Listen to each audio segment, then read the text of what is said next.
So recently, I started noticing something very interesting on Instagram. There are these AI pages getting millions of views, and at first, it just looks like a cute content. But if you look deeper, these pages are actually building real brands. They all have consistent character, usually like a plush toy, mascot, or a soft pixel style character. And instead of posting random AI videos, they create emotional content around that character. They create things like I love you, stay positive, like motivational quotes, happy Mother's Day, encouragement videos, and people are genuinely connecting with it. If you look at the comments, people actually love these characters, and because of that connection, these creators are now selling stickers, keychains, plush toys, merchandise, and all sort of products from these characters. So this is what I keep telling people.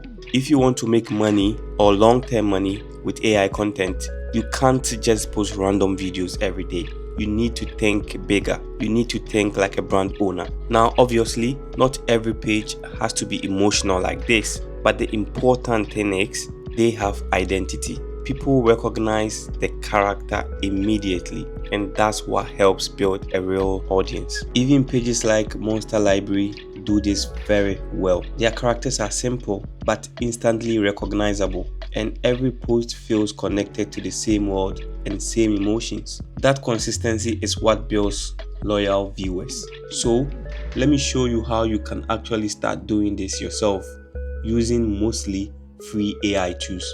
For this tutorial, I'm using ChatGPT, Google Veo 3, and CapCut.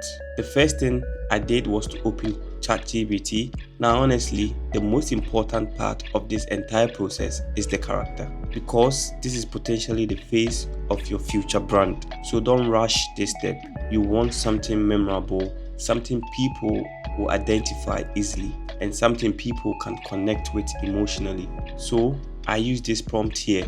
I told ChatGPT to create a highly memorable mascot style designed for long-term branding. I'll put the full prompt in the description below. And then ChatGPT created a full character sheet for me. So this is really useful because it gives you different angles of the character. It gives you the front view, side view, different expressions, and this helps a lot later when generating scenes consistently. The AI even named the character Milo.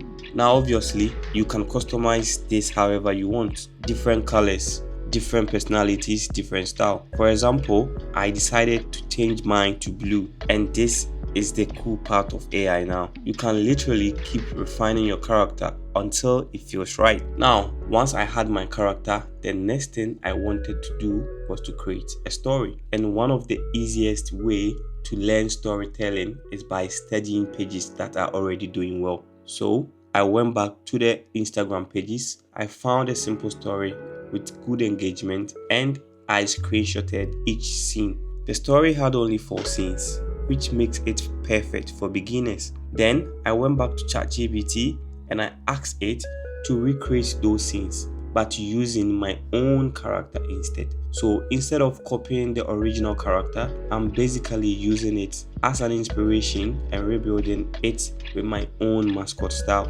Once the prompt was ready, I moved back to Google Veo 3. So what I normally do is I paste the prompt in, I select Nano Banana 2 Pro or whichever model you want, and then I generate 2 images at a time. The reason I do 2 instead of 1 is because it gives me options without overwhelming me. I can compare both outputs and decide which one fits the story better. And this is very important. Every single time I generate a scene, I upload my character as a reference image as well. This helps keep the character consistent across all the scenes, because consistency is a huge part of building a recognizable AI brand. You don't want your character changing face every scene. So basically, I repeated this process for all the 4 scenes, and while generating them, I kept comparing them to the original Instagram story structure just to make sure the pacing and emotion still felt right. Now, once all the images were done,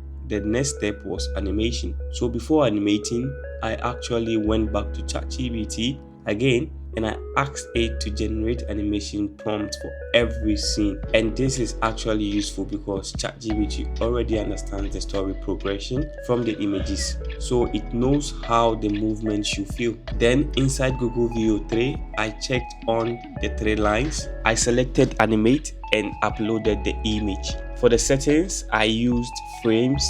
I chose one video output and video 3.1 light. And then I generated the first animated scene. After that, I just repeated the same process for the remaining scenes. And honestly, once you finish all the scenes, you already have a full AI story. So after downloading all the videos, the final step is editing everything together. For editing, I use CapCut. And this part is actually very important if you want your videos to perform well. So what I did was I asked ChatGPT to generate text overlays, hooks for every scene. Basically, small emotional text captions that appear on the screen during the story. Because you don't just want nice visuals, you want the video to carry emotional weight. You want people to feel something while watching. So every scene, I added a text overlay, and this helps keep viewers engaged all the way through the video. I also trimmed unnecessary parts in CapCut, cleaned up the timing a little bit, and made the story flow better. And that's basically the full process, from finding inspiration to creating a mascot to generating scenes, animating them, and turning everything into a complete AI story. And the biggest thing I want people to understand is this: the people winning with AI content right now are not just posting random videos, they are building recognizable brands. They are creating characters people remember, and over time that audience becomes products, merchandise, stickers, plush toys, and an actual business. So if you are starting an AI channel, don't just think like a content creator. Think bigger. Think like somebody building a real brand.